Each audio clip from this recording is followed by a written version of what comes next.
تفہیم القرآن سید ابوالعلا مودودی سورہ حج آیات 25 تا 37 حصہ دوم اعوذ باللہ من الشیطان الرجیم بسم اللہ الرحمن الرحیم وَأَذِّن فِي النَّاسِ بِالْحَجِّ اور لوگوں کو حج کے لیے اذن عام دے دو یَأْتُوکَ رِجَالًا وَعَلَىٰ كُلِّ دَامِرٍ یَأْتِینَ مِن كُلِّ فَجٍّ عَمِیقٍ کہ وہ تمہارے پاس ہر دور دراز مقام سے پیدل اور اونٹوں پر سوار آئیں۔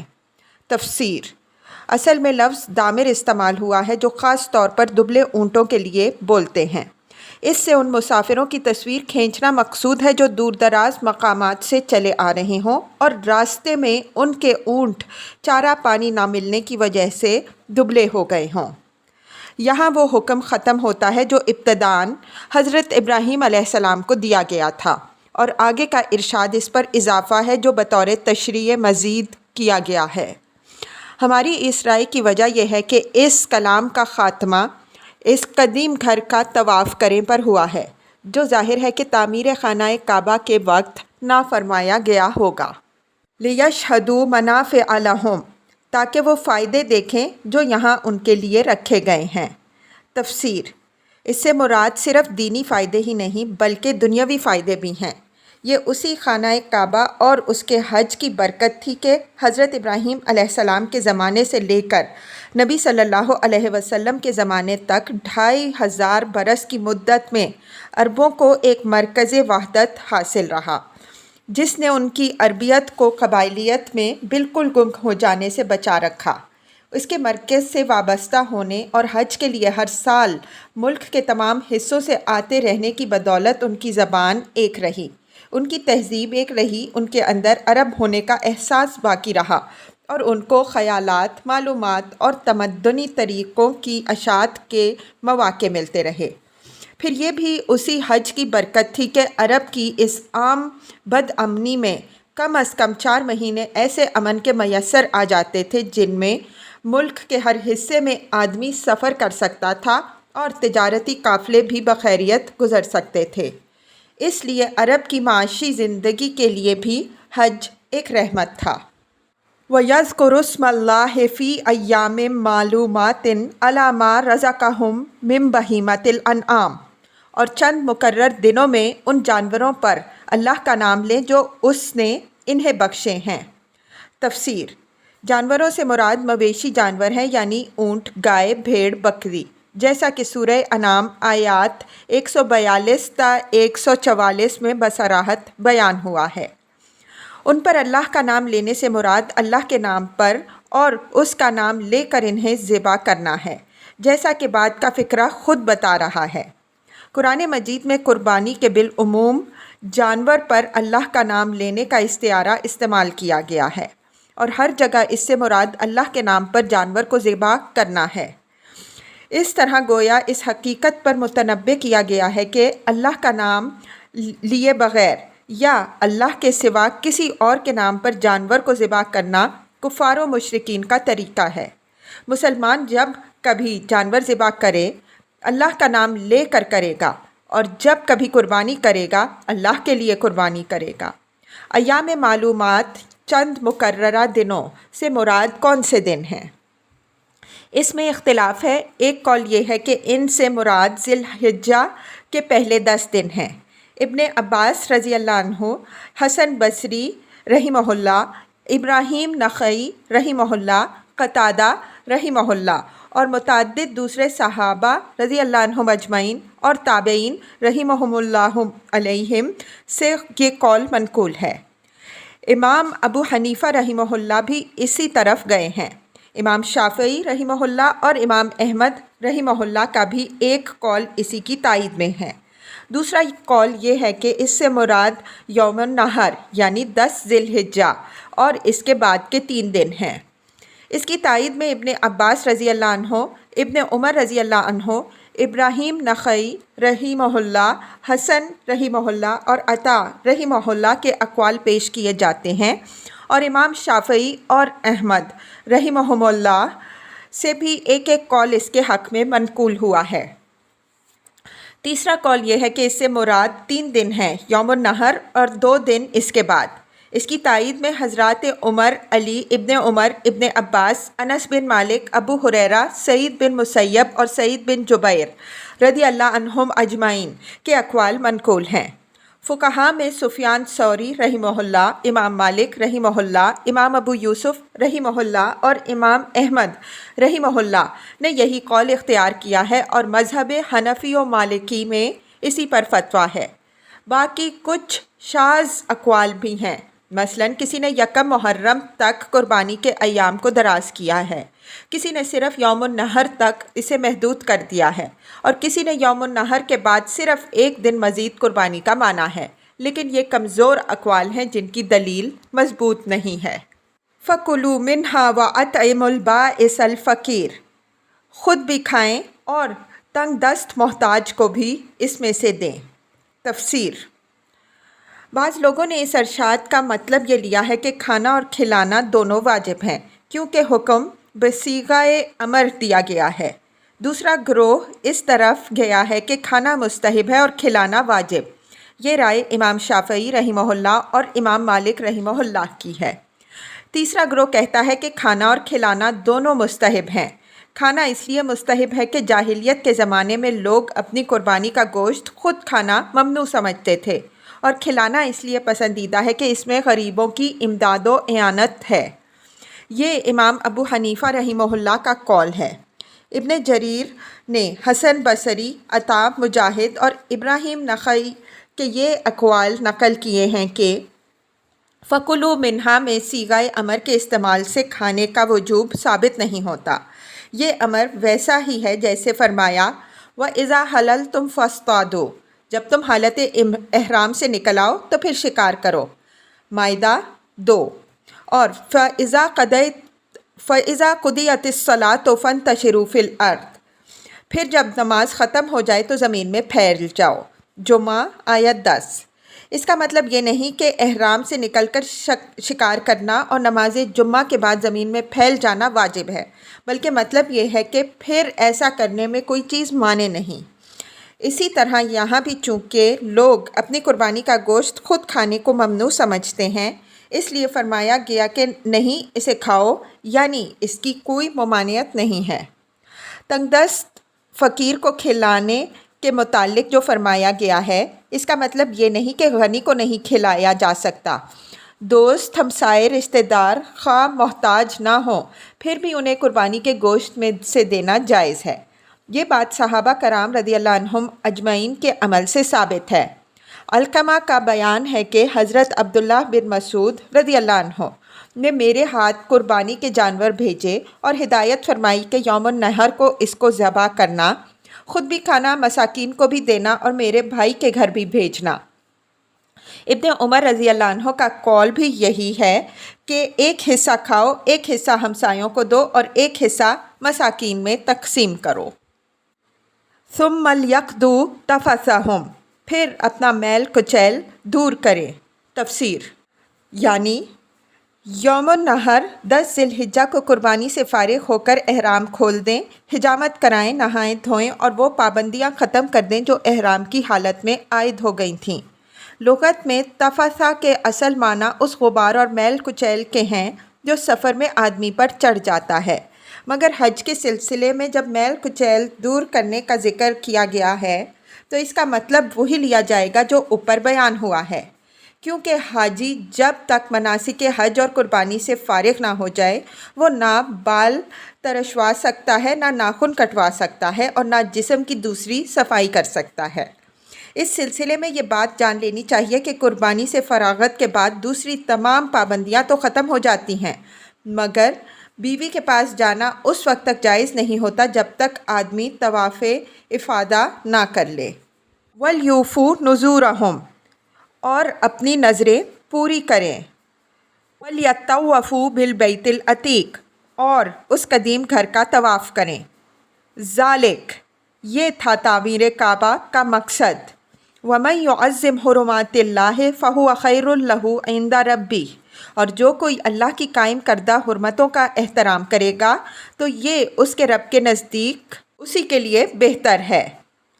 وَأُحِلَّتْ لَكُمُ الْأَنْعَامُ، اور تمہارے لیے مویشی جانور حلال کر دیے گئے، الا ما یتلا علیکم، سوا ان چیزوں کو جو تمہیں بتا دی گئیں۔ تفسیر: اشارہ ہے اس حکم کی طرف جو سورہ انعام اور سورہ نحل میں ارشاد ہوا کہ اللہ نے جن چیزوں کو حرام کیا ہے وہ ہیں مردار اور خون اور سور کا گوشت اور وہ جانور جو اللہ کے سوا کسی اور کے نام پر ذبح کیا جائے۔ سورہ انعام آیت 145، سورہ نحل آیت 115۔ فَاجْتَنِبُوا الرِّجْسَ مِنَ الْأَوْثَانِ، پس بتوں کی گندگی سے بچو۔ تفسیر: یعنی بتوں کی پرستش سے اس طرح بچو جیسے غلاظت سے آدمی گھن کھاتا ہے اور دور ہٹتا ہے، گویا کہ وہ نجاست سے بھرے ہوئے ہیں اور قریب جاتے ہی آدمی ان سے نجس اور پلید ہو جائے گا۔ وَاجْتَنِبُوا قَوْلَ الزُّورِ، اور جھوٹی باتوں سے پرہیز کرو۔ تفسیر: اگرچہ الفاظ عام ہیں اور ان میں ہر جھوٹ، بہتان اور جھوٹی شہادت کی حرمت ثابت ہوتی ہے، مگر اس سلسلہ کلام میں خاص طور پر اشارہ ان باطل عقائد اور احکام اور رسوم و اوہام کی طرف ہے جن پر کفر و شرک کی بنیاد ہے۔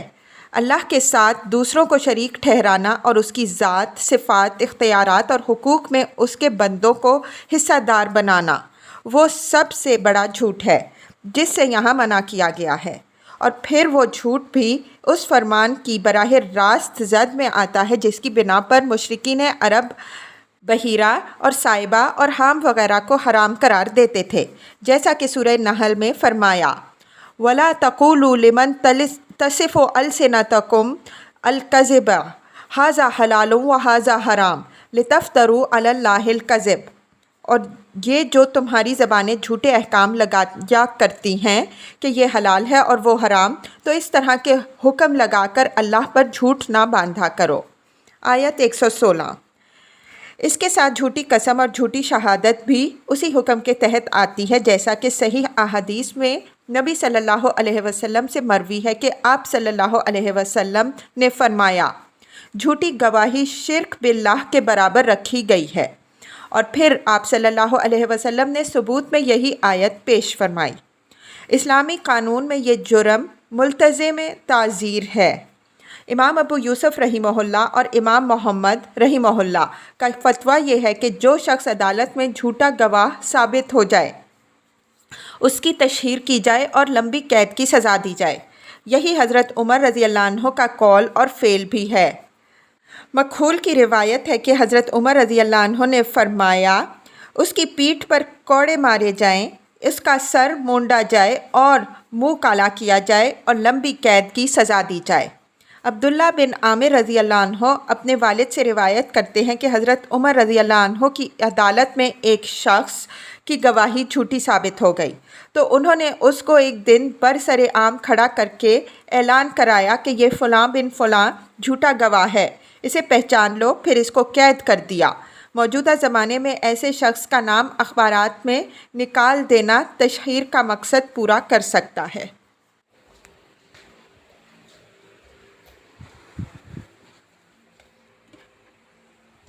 حنفاء للہ غیر مشرکین بہ، یکسو ہو کر اللہ کے بندے بنو، اس کے ساتھ کسی کو شریک نہ کرو۔ وَمَن يُشْرِكْ بِاللَّهِ فَكَأَنَّمَا خَرَّ مِنَ السَّمَاءِ فَتَخْطَفُهُ الطَّيْرُ أَوْ تَهْوِي بِهِ الرِّيحُ فِي مَكَانٍ سَحِيقٍ، اور جو کوئی اللہ کے ساتھ شرک کرے تو گویا وہ آسمان سے گر گیا، اب یا تو اسے پرندے اچک لے جائیں یا ہوا اس کو ایسی جگہ لے جا کر پھینک دے جہاں اس کے چیتھڑے اڑ جائیں گے۔ تفسیر: اس تمثیل میں آسمان سے مراد انسان کی فطری حالت جس میں وہ ایک خدا کے سوا کسی کا بندہ نہیں ہوتا اور توحید کے سوا اس کی فطرت کسی اور مذہب کو نہیں جانتی۔ اگر انسان انبیاء علیہم السلام کی دی ہوئی رہنمائی قبول کر لے تو وہ اسی فطری حالت پر علم اور بصیرت کے ساتھ قائم ہو جاتا ہے اور آگے اس کی پرواز مزید بلندیوں کی طرف ہوتی ہے، نہ کہ پستیوں کی طرف۔ لیکن شرک، اور صرف شرک ہی نہیں بلکہ دہریت اور الحاد بھی اختیار کرتے ہی وہ اپنی فطرت کے آسمان سے یکا یک گر پڑتا ہے، اور پھر اس کو دو صورتوں میں سے کوئی ایک صورت لازماً پیش آتی ہے۔ ایک یہ کہ شیاطین اور گمراہ کرنے والے انسان جن کو اس تمثیل میں شکاری پرندوں سے تشبیہ دی گئی ہے، اس کی طرف جھپٹتے ہیں اور ہر ایک اسے اچک لے جانے کی کوشش کرتا ہے۔ دوسرے یہ کہ اس کی اپنی خواہشات نفس اور اس کے اپنے جذبات اور تخیلات جن کو ہوا سے تشبیہ دی گئی ہے اسے اڑائے اڑائے لیے پھرتے ہیں اور آخر کار اس کو کسی گہرے کھڈ میں لے جا کر پھینک دیتے ہیں۔ سحیق کا لفظ سحقہ سے نکلا ہے جس کے اصل معنی پیسنے کے ہیں۔ کسی جگہ کو سحیق اس صورت میں کہیں گے جب وہ اتنی گہری ہو کہ جو چیز اس میں گرے وہ پاش پاش ہو جائے۔ یہاں فکر و اخلاق کی پستی کو اس گہرے کھڈ سے تشبیہ دی گئی ہے جس پہ گر کر آدمی کے پرزے اڑ جائیں۔ ذالک، یہ ہے اصل معاملہ، اسے سمجھ لو۔ وَمَن يُعَظِّمْ شَعَائِرَ اللّہ، اور جو اللہ کے مقرر کردہ شعائر کا احترام کرے۔ تفسیر، یعنی خدا پرستی کی علامات خواہ وہ اعمال ہوں جیسے نماز، روزہ، حج وغیرہ، یا اشیاء ہوں جیسے مسجد اور ہدی کے اونٹ وغیرہ۔ فَإِنَّهَا مِن تَقْوَى الْقُلُوبِ، تو یہ دلوں کے تقویٰ سے ہے۔ تفسیر، یعنی یہ احترام دل کے تقویٰ کا نتیجہ ہے اور اس بات کی علامت ہے کہ آدمی کے دل میں کچھ نہ کچھ خدا کا خوف ہے، جبھی تو وہ اس کے شاعر کا احترام کر رہا ہے۔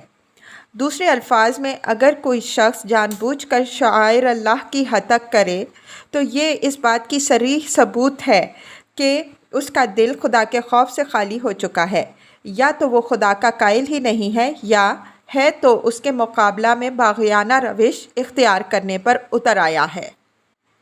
لَكُمْ فِيهَا مَنَافِعُ إِلَىٰ أَجَلٍ مُّسَمًّى، تمہیں ایک وقت مقرر تک ان ہدی کے جانوروں سے فائدہ اٹھانے کا حق ہے۔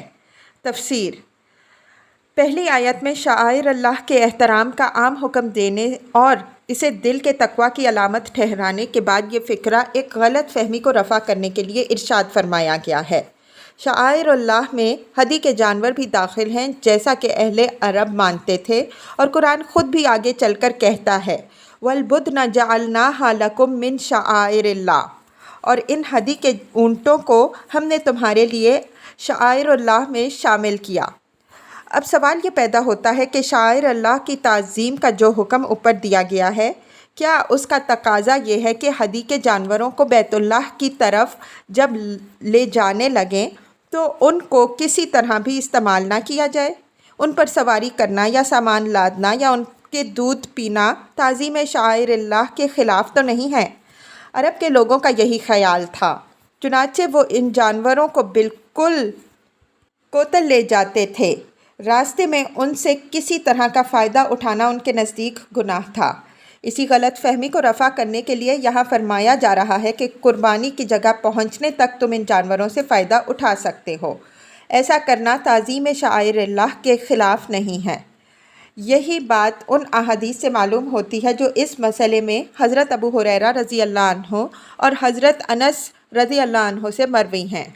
ان میں بیان ہوا ہے کہ نبی صلی اللہ علیہ وسلم نے دیکھا کہ ایک شخص اونٹ کی مہار تھامے پیدل چلا جا رہا ہے اور سخت تکلیف میں ہے۔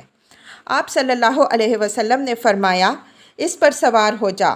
اس نے عرض کیا، یہ ہدی کا اونٹ ہے۔ آپ صلی اللہ علیہ وسلم نے فرمایا، ارے سوار ہو جا۔ مفسرین میں سے ابن عباس رضی اللہ عنہ، قتادہ، مجاہد، ضحاک اور عطا خراسانی رحمہم اللہ اس طرف گئے ہیں کہ اس آیت میں ایک وقت مقرر سے مراد جب تک کہ جانور کو قربانی کے لیے نامزد اور ہدی سے موسوم نہ کر دیا جائے۔ اس تفسیر کی روح سے آدمی ان جانوروں سے صرف اس وقت تک فائدہ اٹھا سکتا ہے جب تک کہ وہ اسے ہدی کے نام سے موسوم نہ کر دے، اور جو ہی کہ اسے ہدی بنا کر بیت اللہ لے جانے کی نیت کر لے پھر اسے کوئی فائدہ اٹھانے کا حق نہیں رہتا۔ لیکن یہ تفسیر کسی طرح صحیح معلوم نہیں ہوتی۔ اول تو اس صورت میں استعمال اور استفادے کی اجازت دینا ہی بے معنی ہے، کیونکہ ہدی کے سوا دوسرے جانوروں سے استفادہ کرنا یا نہ کرنا کے بارے میں کوئی شک پیدا ہی کب ہوا تھا کہ اسے اجازت کی تصریح سے رفع کرنے کی ضرورت پیش آتی۔ پھر آیت صریح طور پر کہہ رہی ہے کہ اجازت ان جانوروں کے استعمال کی دی جا رہی ہے جن پر شعائر اللہ کا اطلاق ہوا، اور ظاہر ہے کہ یہ صرف اسی صورت میں ہو سکتا ہے جب کہ انہیں ہدی قرار دے دیا جائے۔ دوسرے مفسرین مثلاً عروہ بن زبیر اور عطا بن ابی رباح کہتے ہیں کہ مقررہ وقت سے مراد قربانی کا وقت ہے۔ قربانی سے پہلے ہدی کے جانور کو سواری کے لیے بھی استعمال کر سکتے ہیں، ان کے دودھ بھی پی سکتے ہیں، ان کے بچے بھی لے سکتے ہیں اور ان کا اون، بال وغیرہ بھی اتار سکتے ہیں۔ امام شافعی رحمہ اللہ نے اسی تفسیر کو اختیار کیا ہے۔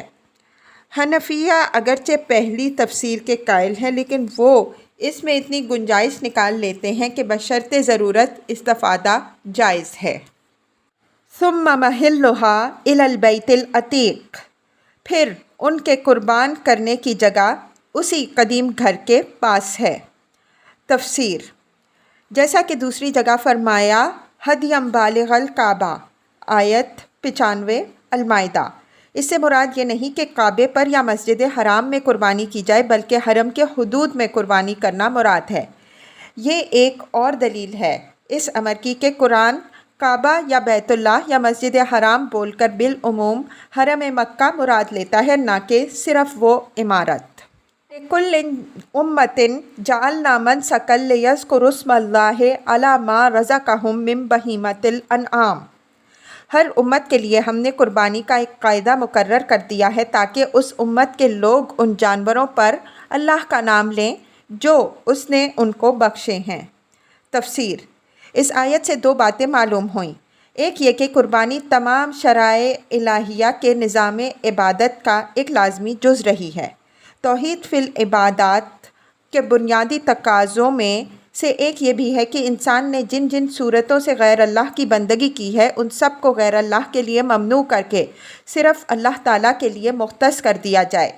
مثلاً انسان نے غیر اللہ کے آگے رکوع و سجود کیا ہے، شرائع الہیہ نے اسے اللہ کے لیے خاص کر دیا۔ انسان نے غیر اللہ کے آگے مالی نذرانے پیش کیے ہیں، شرائع الہیہ نے انہیں ممنوع کر کے زکوٰۃ و صدقہ اللہ کے لیے واجب کر دیا۔ انسان نے معبودان باطل کی تیرتھ یا کی ہے، شرائع الہیہ نے کسی نہ کسی مقام کو مقدس یا بیت اللہ قرار دے کر اس کی زیارت اور طواف کا حکم دے دیا۔ انسان نے غیر اللہ کے نام کے روزے رکھے ہیں، شرائع الہیہ نے انہیں بھی اللہ کے لیے مختص کر دیا۔ ٹھیک اسی طرح انسان اپنے خود ساختہ معبودوں کے لیے جانوروں کی قربانیاں بھی کرتا رہا ہے اور شرائع الہیہ نے ان کو بھی غیر کے لیے قطعاً حرام اور اللہ کے لیے واجب کر دیا۔ دوسری بات اس آیت سے یہ معلوم ہوئی کہ اصل چیز اللہ کے نام پر قربانی ہے، نہ کہ اس قاعدے کی یہ تفصیلات کہ قربانی کب کی جائے اور کہاں کی جائے اور کس طرح کی جائے۔ ان تفصیلات میں مختلف زمانوں اور مختلف قوموں اور ملکوں کے انبیاء علیہم السلام کی شریعتوں میں حالات کے لحاظ سے اختلاف رہے ہیں، مگر سب کی روح اور سب کا مقصد ایک ہی رہا ہے۔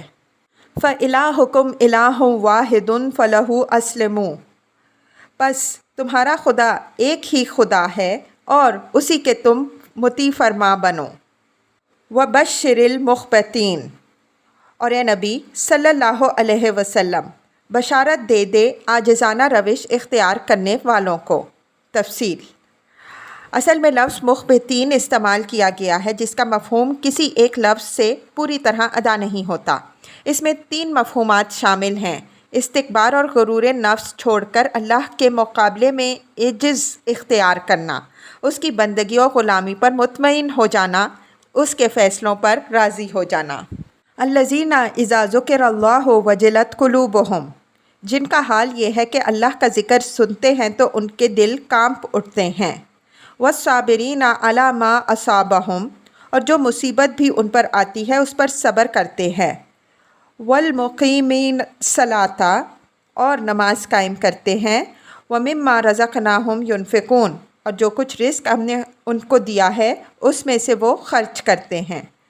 تفسیر: اس سے پہلے ہم اس امر کی تصریح کر چکے ہیں کہ اللہ نے کبھی حرام اور ناپاک مال کو اپنا رزق نہیں فرمایا ہے، اس لیے آیت کا مطلب یہ ہے کہ جو پاک رزق ہم نے انہیں بخشا اور جو حلال کمائیاں ان کو عطا کی ان میں سے وہ خرچ کرتے ہیں۔ پھر خرچ سے مراد بھی ہر طرح کا خرچ نہیں بلکہ اپنی اور اپنے اہل و عیال کی جائز ضروریات پوری کرنا، رشتہ داروں اور ہمسایوں اور حاجت مند لوگوں کی مدد کرنا، رفع عام کے کاموں میں حصہ لینا اور اللہ کا کلمہ بلند کرنے کے لیے مالی ایثار کرنا مراد ہے۔ بے جا خرچ اور عیش و عشرت کے خرچ اور ریاکارانہ خرچ وہ چیز نہیں ہے جسے قرآن انفاق قرار دیتا ہے، بلکہ یہ اس کی اصطلاح میں اسراف اور تبذیر ہے۔ اسی طرح کنجوسی اور تنگ دلی کے ساتھ جو خرچ کیا جائے کہ آدمی اپنے اہل و عیال کو بھی تنگ رکھے اور خود بھی اپنی حیثیت کے مطابق اپنی ضرورتیں پوری نہ کرے اور خلق خدا کی مدد بھی اپنی استطاعت کے مطابق کرنے سے جی چرائے، تو اس صورت میں اگرچہ آدمی خرچ تو کچھ نہ کچھ کرتا ہی ہے، مگر قرآن کی زبان میں اس خرچ کا نام انفاق نہیں، وہ اس کو بخل اور شح النفس کہتا ہے۔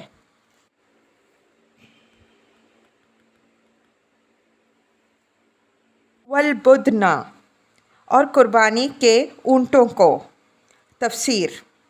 اصل میں لفظ بدن استعمال ہوا ہے جو عربی زبان میں اونٹوں کے لیے مخصوص ہے، مگر نبی صلی اللہ علیہ وسلم نے قربانی کے حکم میں گائے کو بھی اونٹوں کے ساتھ شامل فرما دیا۔ جس طرح ایک اونٹ کی قربانی 7 آدمیوں کے لیے کافی ہوتی ہے، اسی طرح ایک گائے کی قربانی بھی 7 آدمی مل کر سکتے ہیں۔ مسلم میں جابر بن عبداللہ رضی اللہ عنہ کی روایت ہے کہ رسول اللہ صلی اللہ علیہ وسلم نے ہم کو حکم دیا کہ ہم قربانیوں میں شریک ہو جایا کریں، اونٹ 7 آدمیوں کے لیے اور گائے 7 آدمیوں کے لیے۔ جعلناھا لکم من شعائر اللہ، ہم نے تمہارے لیے اللہ کے شعائر میں اس کو شامل کیا۔ لکم فیہا خیر، اس میں تمہارے لیے بھلائی ہے۔ تفسیر۔ یعنی تم ان سے بکثرت فائدے اٹھاتے ہو۔ یہ اشارہ ہے اس امر کی طرف کہ تمہیں ان کی قربانی کیوں کرنی چاہیے۔ آدمی خدا کی بخشی ہوئی جن جن چیزوں سے فائدہ اٹھاتا ہے ان میں سے ہر ایک کی قربانی اس کو اللہ کے نام پر کرنی چاہیے، نہ صرف شکر نعمت کے لیے بلکہ اللہ کی برتری اور مالکیت تسلیم کرنے کے لیے بھی، تاکہ آدمی دل میں بھی اور عمل میں بھی اس کا اعتراف کرے کہ یہ سب کچھ خدا کا ہے جو اس نے ہمیں عطا کیا ہے۔ ایمان اور اسلام نفس کی قربانی ہے، نماز اور روزہ جسم اور اس کی طاقتوں کی قربانی ہے، زکوٰۃ ان اموال کی قربانی ہے جو مختلف شکلوں میں ہم کو اللہ نے دیے ہیں، جہاد وقت اور ذہنی و جسمانی صلاحیتوں کی قربانی ہے، قتال فی سبیل اللہ جان کی قربانی ہے۔ یہ سب ایک ایک طرح کی نعمت اور ایک ایک عطیے کے شکریے ہیں۔ اسی طرح جانوروں کی قربانی بھی ہم پر عائد کی گئی ہے تاکہ ہم اللہ تعالیٰ کی اس عظیم و شان نعمت پر اس کا شکر ادا کریں اور اس کی بڑائی مانیں کہ اس نے اپنے پیدا کیے ہوئے بکثرت جانوروں کو ہمارے لیے مسخر فرمایا، جن پر ہم سوار ہوتے ہیں، جن سے کھیتی باڑی اور بار برداری کی خدمت لیتے ہیں، جن کے گوشت کھاتے ہیں، جن کے دودھ پیتے ہیں، جن کی کھالوں اور بالوں اور خون اور ہڈی غرض ایک ایک چیز سے بے حساب فائدے اٹھاتے ہیں۔ فاذکروا اسم اللہ علیہا صواف، پس انہیں کھڑا کر کے ان پر اللہ کا نام لو۔ تفسیر۔ واضح رہے کہ اونٹ کی قربانی اس کو کھڑا کر کے کی جاتی ہے، اس کا ایک پاؤں باندھ دیا جاتا ہے، پھر اس کے حلقوم میں زور سے نیزہ مارا جاتا ہے جس سے خون کا ایک فوارہ نکل پڑتا ہے۔ پھر جب کافی خون نکل آتا ہے تب اونٹ زمین پر گر جاتا ہے۔ یہی مفہوم ہے صواف کا۔ ابن عباس رضی اللہ عنہ، مجاہد، ضحاک وغیرہ نے اس کی یہی تشریح کی ہے، بلکہ نبی صلی اللہ علیہ وسلم سے بھی یہی منقول ہے۔ چنانچہ مسلم اور بخاری میں روایت ہے کہ ابن عمر رضی اللہ عنہ نے ایک شخص کو دیکھا جو اپنے اونٹ کو بٹھا کر قربانی کر رہا تھا۔ اس پر انہوں نے فرمایا، اس کے پاؤں باندھ کر کھڑا کر، یہ ہے ابو القاسم صلی اللہ علیہ وسلم کی سنت۔ ابو داؤد میں جابر بن عبداللہ رضی اللہ عنہ سے روایت ہے کہ حضرت صلی اللہ علیہ وسلم اور آپ صلی اللہ علیہ وسلم کے صحابہ رضی اللہ عنہم اجمعین اونٹ کا بایاں پاؤں باندھ کر باقی 3 پاؤں پر اسے کھڑا کرتے تھے، پھر اس کو نہر کرتے تھے۔ اسی مفہوم کی طرف خود قرآن نے بھی اشارہ کیا، فَإِذَا وَجَبَتْ جُنُوبُهَا، جب ان کی پیٹھیں زمین پر ٹک جائیں، یہ اسی صورت میں بولیں گے جبکہ جانور کھڑا ہو اور پھر زمین پر گرے، ورنہ لٹا کر قربانی کرنے کی صورت میں تو پیٹھ ویسے ہی ٹکی ہوئی ہوتی ہے۔ یہ الفاظ اس بات پر بھی دلالت کرتے ہیں کہ اللہ کا نام لے کر ذبح کرنے سے کوئی جانور حلال نہیں ہوتا، اس لیے کہ اللہ تعالیٰ ان کو ذبح کرو کہنے کے بجائے ان پر اللہ کا نام لو فرما رہا ہے، اور مطلب اس کا جانوروں کو ذبح کرنا ہے۔ اس سے خود بخود بات نکلتی ہے کہ اسلامی شریعت میں جانور کی ذبح کرنے کا کوئی تصور اللہ کا نام لے کر ذبح کرنے کے سوا نہیں ہے۔ ذبح کرتے وقت بسم اللہ اللہ اکبر کہنے کا طریقہ بھی اسی مقام سے ماخوذ ہے۔ آیت 36 میں فرمایا فَاذْكُرُوا اسْمَ اللَّهِ عَلَيْهَا، ان پر اللہ کا نام لو، اور آیت 37 میں فرمایا لِتُكَبِّرُوا اللَّهَ عَلَى مَا هَدَاكُمْ، تاکہ اللہ کی بخشی ہوئی ہدایت پر تم اس کی تکبیر کرو۔ قربانی کرتے وقت اللہ کا نام لینے کی مختلف صورتیں احادیث میں منقول ہیں۔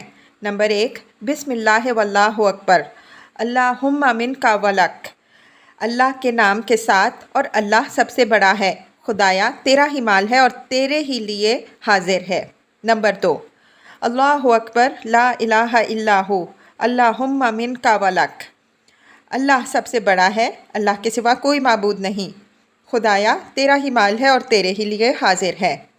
نمبر 3، انی وجہت وجہی للذی فطر السماوات والارض حنیفا وما انا من المشرکین، ان صلاتی و نسکی و محیای و مماتی للہ رب العالمین لا شریک لہ وبذالک امرت وانا اول المسلمین، اللہم منک ولک۔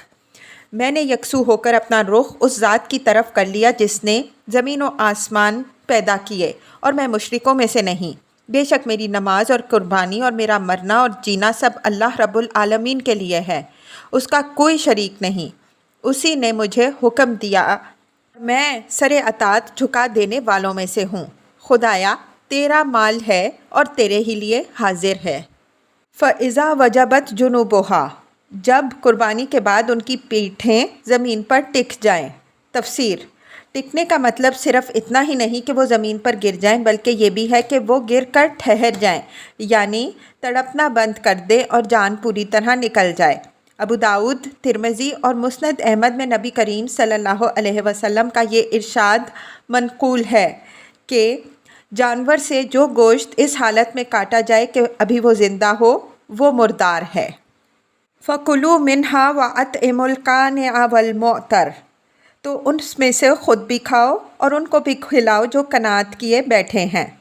كَذَلِكَ سَخَّرْنَاهَا لَكُمْ لَعَلَّكُمْ تَشْكُرُونَ، اور ان کو بھی اس طرح ہم نے تمہارے لیے مسخر کر دیا تاکہ تم شکریہ ادا کرو۔ تفسیر، یہاں پھر اشارہ اس مضمون کی طرف کہ قربانی کا حکم کیوں دیا گیا، فرمایا اس لیے کہ یہ شکریہ ہے اس عظیم الشان نعمت کا جو اللہ نے مویشی جانور کو تمہارے لیے مسخر کر کے تمہیں بخشی۔ لَن يَنَالَ اللَّهَ لُحُومُهَا وَلَا دِمَاؤُهَا وَلَٰكِن يَنَالُهُ التَّقْوَىٰ مِنكُمْ، نہ ان کے گوشت اللہ کو پہنچتے ہیں نہ خون، مگر اسے تمہارا تقویٰ پہنچتا ہے۔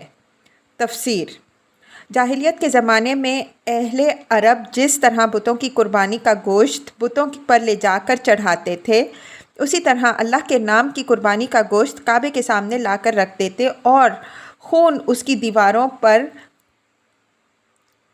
لگاتے تھے۔ ان کے نزدیک یہ قربانی گویا اس لیے کی جاتی تھی کہ اللہ کے حضور اس کا خون اور گوشت پیش کیا جائے۔ اس جہالت کا پردہ چاک کرتے ہوئے فرمایا کہ اصل چیز جو اللہ کے حضور پیش ہوتی ہے وہ جانور کا خون اور گوشت نہیں بلکہ تمہارا تقویٰ ہے۔ اگر تم شکر نعمت کے جذبے کی بنا پر خالص نیت کے ساتھ صرف اللہ کے لیے قربانی کرو تو اس جذبے اور نیت اور خلوص کا نذرانہ اس کے حضور پہنچ جائے گا، ورنہ خون اور گوشت یہیں دھرا رہ جائے گا۔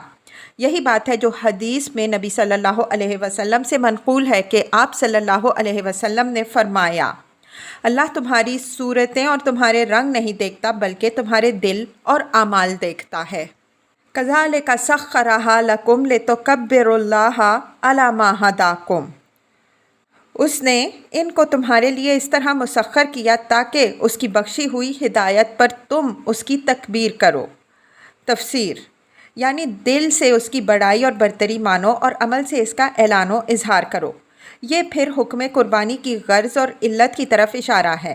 قربانی صرف اسی لیے واجب نہیں کی گئی کہ یہ تسخیر حیوانات کی نعمت پر اللہ کا شکریہ ہے، بلکہ اس لیے بھی واجب کی گئی ہے کہ جس کے یہ جانور ہیں اور جس نے انہیں ہمارے لیے مسخر کیا ہے، اس کے حقوق مالکانہ کا ہم دل سے بھی اور عملاً بھی اعتراف کریں، تاکہ ہمیں کبھی یہ بھول لاحق نہ ہو جائے کہ یہ سب کچھ ہمارا اپنا مال ہے۔ اسی مضمون کو وہ فقرہ ادا کرتا ہے جو قربانی کرتے وقت کہا جاتا ہے، اللہم منک ولک، خدایا تیرا ہی مال ہے اور تیرے ہی لیے حاضر ہے۔ اس مقام پر یہ جان لینا چاہیے کہ اس پیراگراف میں قربانی کا جو حکم دیا گیا ہے وہ صرف حاجیوں ہی کے لیے نہیں اور صرف مکے میں حج ہی کے موقع پر ادا کرنے کے لیے نہیں ہے، بلکہ تمام ذی استطاعت مسلمانوں کے لیے عام ہے، جہاں بھی وہ ہوں، تاکہ وہ تسخیر حیوانات کی نعمت پر شکریہ اور تکبیر کا فرض ادا کریں اور ساتھ ساتھ اپنے اپنے مقامات پر حاجیوں کے شریک حال بھی ہو جائیں۔ حج کی سعادت میسر نہ آئی نہ صحیح، کم از کم حج کے دنوں میں ساری دنیا کے مسلمان وہ کام تو کر رہے ہوں جو حاجی جوار بیت اللہ میں کریں۔ اس مضمون کی تصریح متعدد صحیح احادیث میں وارد ہے اور بکثرت معتبر روایات سے بھی ثابت ہوا ہے کہ نبی صلی اللہ علیہ وسلم خود مدینہ طیبہ کے پورے زمانہ قیام میں ہر سال بقر عید کے موقع پر قربانی کرتے رہے اور مسلمانوں میں آپ صلی اللہ علیہ وسلم کی سنت سے یہ طریقہ جاری ہوا۔ مسند احمد اور ابن ماجہ میں ابو ہریرہ رضی اللہ عنہ کی روایت ہے کہ نبی صلی اللہ علیہ وسلم نے فرمایا، جو شخص استطاعت رکھتا ہو اور پھر قربانی نہ کرے وہ ہماری عیدگاہ کے قریب نہ آئے۔ اس روایت کے تمام راوی ثقہ ہیں۔ محدثین میں صرف اس امر پر اختلاف ہے کہ یہ مرفوع روایت ہے یا موقوف۔ ترمذی میں ابن عمر رضی اللہ عنہ سے روایت ہے، نبی صلی اللہ علیہ وسلم مدینہ میں 10 سال رہے اور ہر سال قربانی کرتے رہے۔ بخاری میں حضرت انس رضی اللہ عنہ کی روایت ہے کہ نبی صلی اللہ علیہ وسلم نے بقر عید کے روز فرمایا، جس نے عید کی نماز سے پہلے ذبح کر لیا اسے دوبارہ قربانی کرنی چاہیے، اور جس نے نماز کے بعد قربانی کی اس کی قربانی پوری ہو گئی اور اس نے مسلمانوں کا طریقہ پا لیا۔ اور یہ معلوم ہے کہ یوم النحر کو مکے میں کوئی نماز ایسی نہیں ہوتی جس سے پہلے قربانی کرنا سنت مسلمین کے خلاف ہو اور بعد کرنا اس کے مطابق، لہٰذا لا محالہ یہ ارشاد مدینے ہی میں ہوا ہے، نہ کہ حج کے موقع پر مکے میں۔ مسلم میں جابر بن عبداللہ رضی اللہ عنہ سے روایت ہے کہ نبی صلی اللہ علیہ وسلم نے مدینے میں بقر عید کی نماز پڑھائی اور بعض لوگوں نے یہ سمجھ کر کہ آپ صلی اللہ علیہ وسلم قربانی کر چکے ہیں، اپنی اپنی قربانیاں کر لیں۔ اس پر آپ صلی اللہ علیہ وسلم نے حکم دیا کہ مجھ سے پہلے جن لوگوں نے قربانی کر لی ہے وہ پھر اعادہ کریں۔ بس یہ بات شک و شبہ سے بالا تر ہے کہ بقر عید کے روز جو قربانی عام مسلمان دنیا بھر میں کرتے ہیں، یہ نبی صلی اللہ علیہ وسلم کی جاری کی ہوئی سنت ہے۔ البتہ اگر اختلاف ہے تو اس امر میں کہ آیا یہ واجب ہے یا صرف سنت۔